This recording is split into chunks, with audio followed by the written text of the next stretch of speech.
it's Rebecca here from Precious Pages Papercraft, and today I'm designing a layout for Bramble Fox using some items from the store. I've got this gorgeous Good Vibes title here. Now some of you might recognise this. It was part of a Fox box last summer and it's about to hit the store in different colours. So the Fox box piece last summer was like a bright pink cerise colour, and as you can see I've got it in a lovely baby blue colour this time around.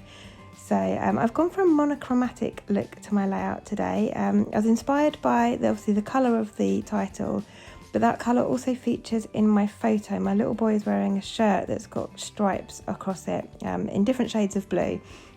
So those together kind of made me think I wanted to go down the monochromatic route. So I've pulled out Cocoa Vanilla Studios Happy Days collection, and I've selected a couple of the pattern papers that have tones of like blues or teals, turquoises, anything down that kind of colour route. And I've just cut some strips from two of the patterned papers. In fact, it might even be one paper and I've used both sides, I can't remember now.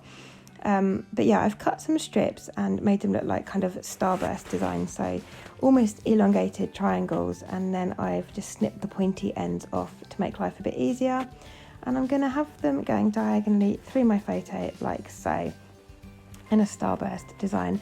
And I've just stapled them together in the middle to keep them together as one piece so I can move them on and off as I need to. I was quite happy with the position of them, so I didn't want to lose that.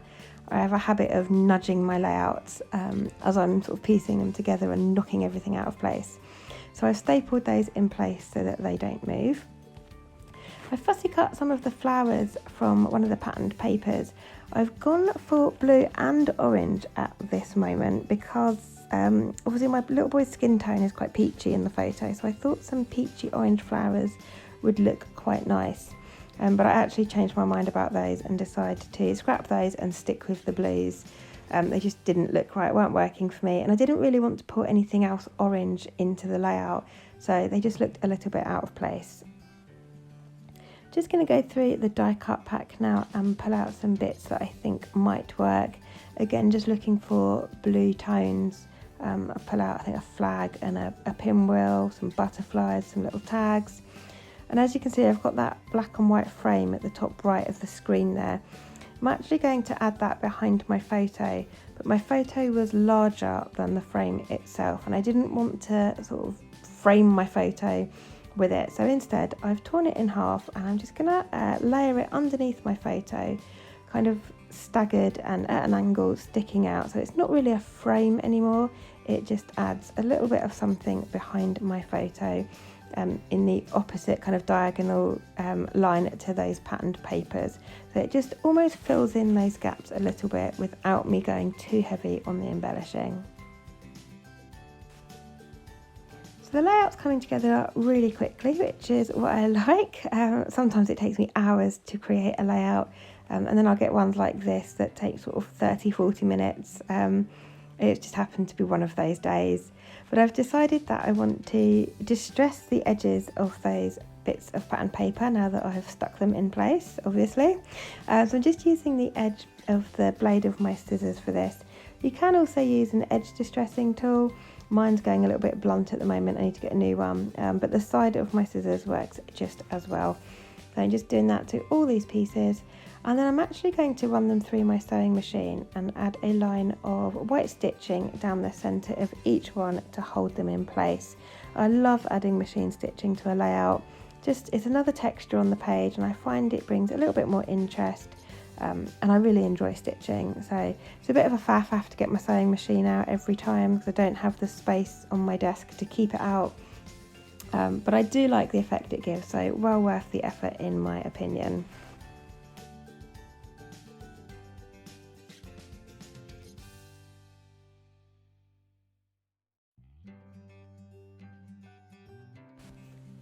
So there we go, I've skipped through that for you because that would have been really dull watching the top of my sewing machine for 5 minutes.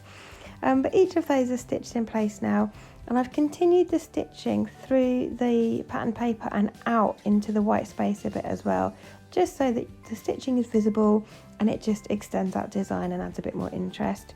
And then I folded each of the edges up around the stitching just to create a bit of dimension. But because I've done that, I've just had to add a little bit extra foam to 2 of the corners of my photo, just so that it's got contact with my background and it can sit flat.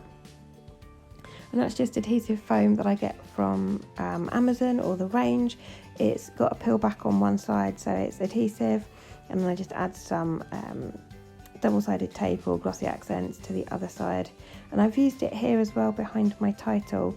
Because it's overlapping my photo, it means the beginning of the 2 words was raised up, but then there was no contact with the end of the words and my background. So I've just added some foam behind the D and the S in Good and Vibes, and now that's got some contact with my background, and I've stuck that down with glossy accents. So I don't want to embellish the page too heavily. I've just picked out a few florals. I've got a little pinwheel here that is going at the top right, and then I've got this kind of like rosette or badge down in the bottom left, and it's got a peachy coloured heart, and then it's got a pink strip through the middle that I think said amazing, but I didn't want to bring in the pink really, so I've just used another die cut from the pack that's in like a nice turquoisey colour with blue writing, and I've just used that to cover it up. You can still see the peach heart, but I'm not too fussed about that. Like I said, my little boy's skin tone is peachy, and there are little elements of peach in that floral pattern paper I've used, so it's not the end of the world to have a tiny bit of peach. I just didn't want to be bringing in loads of it for this layout. Just a couple more fussy cut sprigs here that I'm adding. Those are cut from one of the 12x12 papers. You do get a floral die cut pack with this collection, but I'm really precious about it and I don't want to use them all too soon, so I've gone for fussy cutting instead on this layout. So I've just quickly raided through my Bramble Fox stash to see if I could find anything else to place on this layout, and luckily it appears I've been sent paper snips number 25 twice, so I've got 2 copies of it, and both copies still had the turquoisey coloured arrow on it, so I have cut those out, or I've just got them to the side there. I will cut those out and use both of those. And then one of the round pieces at the bottom, these are about 1 inch in diameter. They punch out perfectly with a 1-inch punch, and then I've used one of the Bramble Fox epoxy flare stickers over that to create myself a little epoxy flare, and those are fantastic. They fit on the Bramble Fox paper snips, the round elements, perfectly. I'm not very good at cutting out circles freehand, so the 1-inch punch does come in handy with those. But I've got one of those over on the left there. I've just nestled that down behind the florals, and I'm adding those leaves, those arrows either side. Also in my stash, I've got a little pack of the mini hearts and mini stars, and I've got the turquoise and blue ones in both packs.